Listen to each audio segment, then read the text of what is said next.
O que a memória ama fica eterno. Te amo com a memória, imperecível. Com esse trecho de Adélia Prado, Mia Couto inicia um dos muitos capítulos do livro Antes de Nascer o Mundo, publicado pela primeira vez em 2009 pela Companhia das Letras. Eu tive o privilégio, a honra, a felicidade, a sei lá quais outras palavras, de ficar não sei quantas horas numa fila para ganhar este autógrafo. Não sei se vai dar para vocês verem. Foi em 2013. O livro foi publicado em 2009. Olha a louca já fazendo conta. O livro foi publicado em 2009. Em 2013 teve uma Bienal aqui no Rio de Janeiro. Eu e minha amiga Lívia ficamos horas para assistir Mia Couto num bate-papo literário. Depois mais outras horas para comprar o livro e para ele autografar. Ele foi de uma simpatia ímpar, de uma humildade, de um carinho com todo mundo, que assim fizeram com que eu admirasse ainda mais o escritor, né? O homem me fez com que eu admirasse ainda mais o escritor. E do que fala essa história? Essa história fala da loucura diante da dor da perda. É isso. É a loucura que Silvestre Vitalino percebe dentro de si, diante de si, mediante todo o caos que já existia em torno dele, mediante a perda da mulher que ele amava, que era a Dordalma, que era a mãe dos seus filhos. Essa perda quebra tanto, ela remexe tanto com o interior de Silvestre, que faz com que ele decida abandonar a cidade onde eles viviam e se refugiar nas savanas de Moçambique, num casebre, numa espécie de sítio, distante de tudo. E ali o filho era bem pequeno, devia ter uns 3, 4 anos. O Moanito, que é uma das personagens principais, é quem narra, é o narrador da história, né? Quem nos narra a saga dessa família, é quem nos narra os degraus de loucura que o pai vai atravessando até o final do livro, nos narra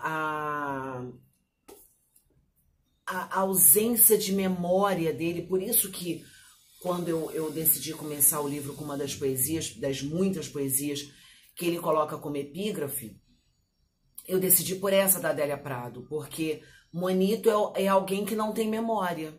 Ele não se recorda da mãe, ele não se recorda da casa onde ele nasceu, ele não se recorda da cidade, porque muito jovem, quando acontece o problema lá com Dordalma, com a morte de Dordalma, eles vão para esse lugar e é ali onde ele se cria. Junto com, né, o grupo familiar que se forma é o Silvestre Intuzzi, que é o irmão mais velho, Moanito, o Zacaria Kalash e o tio aproximado, que é alguém que fica fazendo a ponte entre a cidade e o lugar. Na loucura de Silvestre Vitalino, ele instaura para todos que não existe mais mundo, que ali é o último lugar onde existem as últimas pessoas. E Moanito, de uma certa maneira, como ele é muito pequeno, ele cresce acreditando nisso. Muito bem. Através dessa narrativa poética, Mia Couto ele vem nos apresentando o quão frágil é a nossa... Eu acho que é o nosso consciente, é a nossa mente perante as atrocidades que a vida vem apresentando para a gente. O quanto que a gente precisa, ao mesmo tempo, se cuidar, e o quanto que a gente precisa, e aí eu vou lembrar um pouco do budismo, entender que as coisas não estão no nosso controle. A grande questão de Silvestre Vitalino é que ele não admite que as coisas não estejam sob o controle dele. E isso é muito nocivo, porque se a gente for parar para pensar, nada está no nosso controle. Nada, nada. O nosso trabalho não está sob o nosso controle, porque a gente trabalha numa coisa agora, a gente está vivendo esse momento, todo mundo trabalhando, todo mundo com as suas vidas organizadas, e de repente vem um vírus que impede que a gente saia de casa. Não estava no nosso controle.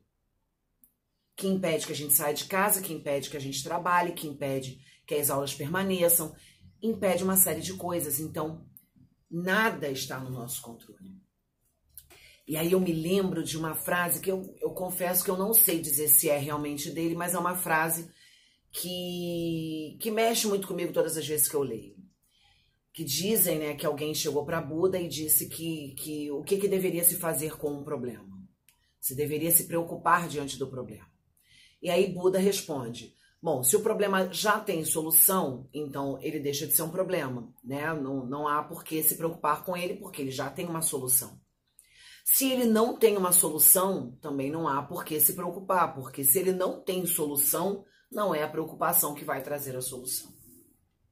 E eu acho isso muito bacana, eu acho isso muito interessante, porque se você ler o livro, você vai se deparar com um Silvestre que buscava controlar absolutamente tudo. Até se os filhos haviam abraçado a terra. Existe muito de misticismo, né? De uma mística dentro desse livro. Silvestre é alguém altamente místico, que pede que os filhos abracem a terra, admirem o sol, muito vinculado à natureza. Mas até isso ele buscava controlar. Então, se a gente parar para pensar e relacionar as duas coisas, relacionar a personagem, todo o sofrimento que essa necessidade de controle trouxe para essa personagem e para as pessoas que viviam ao redor dele, e toda a ausência de controle da nossa vida, se a gente for parar para pensar nisso, eu acho que a gente dá um breakdown, sim. A gente começa a viver o dia de hoje, sem se preocupar. Claro que a gente vai buscar maneiras de fazer futuros cada vez melhores, mas sem angústia e sem controle. Porque a gente não controla sequer a nossa vida, né? Quantas pessoas chegaram no hospital doentes, com um pouco, assim, achando que amanhã, que nem iria ficar internado, foram internados e faleceram no dia seguinte, né? Eu acho que o que esse momento vem dizer pra gente é exatamente isso, que a gente não controla absolutamente nada. E o que esse livro vem dizer pra gente, antes de nascer o mundo, é que o mundo não é um lugar onde a gente está pra gente controlar, eu tô usando muito essa palavra e é de propósito, pra gente controlar a vida dos outros. Se a gente não consegue controlar a nossa vida, né? Se a gente não consegue controlar as coisas que dizem respeito ao nosso dia a dia, a nossa persona, a nossa vida de uma forma geral, que direito nós temos de tentar controlar a vida do outro, né? Se o outro é gay, se o outro é lésbica, se o outro é sambista, se o outro é roqueiro, porque agora eu fiquei sabendo que o rock tá ligado ao satanismo na cabeça de alguns. É dessa necessidade de manter a vida ali dentro da mão que Mia Couto vem falando. É como se a vida fosse uma água e a gente não consegue mantê-la na nossa mão. Então o melhor que a gente tem a fazer é desfrutar dessa água caindo na mão. É desfrutar do nosso dia a dia. É observar o que de melhor existe no nosso dia a dia, o que nos faz feliz, o que nos faz bem. Moanito e Intuzi conseguiram fazer isso nessa Jerusalém, esse lugar ermo que Silvestre Vitalino conseguiu criar ali na savana moçambicana. Eles fizeram isso, eles descobriram o rio, eles descobriram os animais, eles descobriram a terra, eles descobriram quem eles eram. Moanito se percebeu como alguém capaz de afinar silêncios. A gente não consegue ficar em silêncio nem no nosso pensamento. Já pararam para pensar nisso? Já se propuseram a aquietar a mente de verdade? Aquietar. Eu vejo muitas vezes, né, no Instagram, aquelas plaquinhas, entrego, aceito, confio e agradeço. Será que a gente entrega mesmo para o universo e para Deus os nossos desejos, os nossos anseios? Ou será que a gente entrega e a gente fica tentando... Não, olha, eu quero, sei lá, eu quero ser uma escritora de sucesso. Eu jogo para o universo. E aí depois eu fico, mas como que eu vou fazer? Será que a gente confia mesmo que Deus vai trazer o melhor caminho? O que o universo... E aí cada um usa a palavra que quiser usar. É disso que esse livro fala. É disso. Que a gente precisa entender que as dores e os sabores da vida trazem pra gente um aprendizado, que a ausência de controle da vida trazem pra gente um aprendizado, da gente se desarmar mais, da gente amar mais, ó, desarma e ama. A gente precisa tirar as armas de dentro de nós, de controle, de raiva, de rancor, de desentendimento, de mágoa, e se amar mais ao outro, se armar de amor, de entendimento, de concórdia. Por mais que existam pessoas chatas, e existem mesmo, gente. Ave Maria. Tem gente chata a rodo. Mas deixa a pessoa chata lá e você vai vivendo a sua vida. Porque ela é chata para você, ela não é chata para o outro. Então, para cada pé descalço tem um chinelo velho, não tem isso? É isso. Então, eu acho que assim, o que esse livro me trouxe de aprendizado, de entendimento, foi isso. Que todas as vezes que a gente busca controlar a nossa vida de acordo com a nossa ótica, controlar as pessoas de acordo com a nossa ótica, a gente se estrepa. Silvestre Vitalino se estrepou.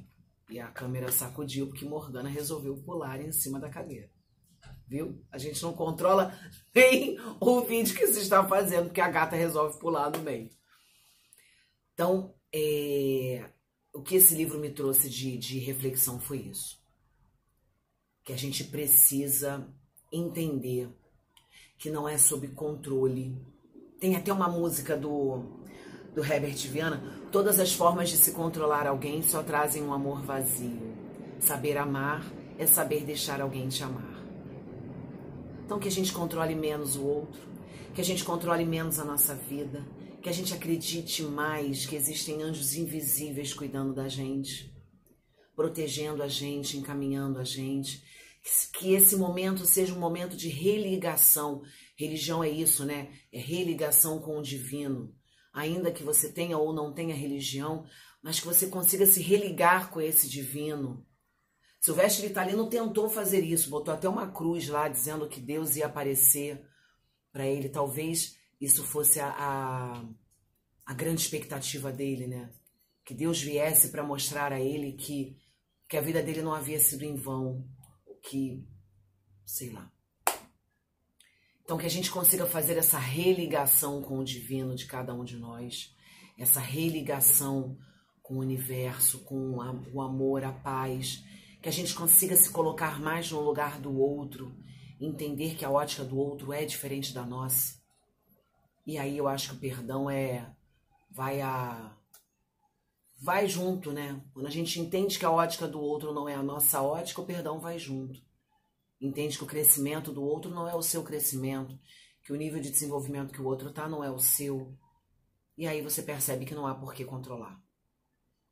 Porque existe aí uma orbe divina, não nos controlando, mas nos orientando e nos guiando da melhor maneira possível. É isso, eu espero que vocês gostem. Vou dar aqueles recados básicos, né? Estamos lá no Instagram também, Literatura Café e Chocolate, se você quiser seguir.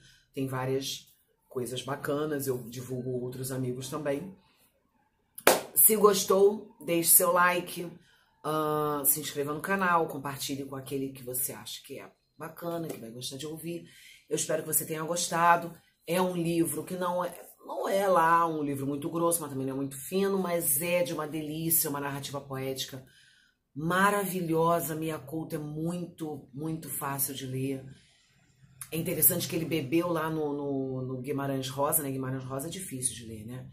E Mia Couto lia muito Guimarães Rosa e ele conseguiu desenvolver uma narrativa poética absolutamente mais leve, mais fácil de degustar do que o Guimarães. Não que eu não goste de Guimarães, eu também gosto, mas todo mundo concorda que ele é difícil pra caramba, né? É isso.